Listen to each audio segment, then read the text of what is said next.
C'est que ces expériences qui étaient faites au laboratoire, dans des solutions pures, d'une culture pure de bactéries ou de virus, on pouvait également retrouver les mêmes types de signaux dans le sang de patients infectés.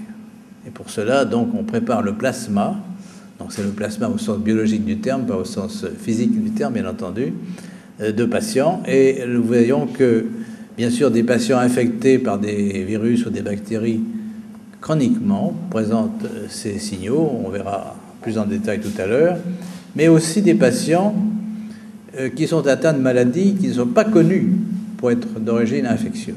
Alors ceci est très intéressant, notamment la polyarthrite rhumatoïde, la maladie de Parkinson, on peut ajouter maintenant la maladie d'Alzheimer, la sclérose en plaques, beaucoup de neuropathies, des animaux également infectés par des rétrovirus, comme le chat infecté par le virus de la leucémie féline, alors que nous ne trouvons pas de signaux dans des cultures de cellules non infectées, dans des cultures de champignons comme Candida albicans, et pas non plus dans le plasma de patients qui souffrent de différentes pathologies, hypertension, diabète, arthrose, cancer du poumon. Ceci n'est pas exhaustif, bien entendu.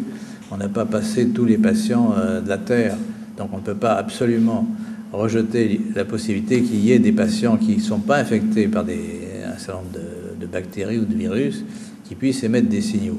Mais en tout cas, pour l'instant, nous observons, et c'est la surprise, donc, des signaux positifs de bactéries dans la polyarthrite rhumatoïde et des maladies neurodégénératives.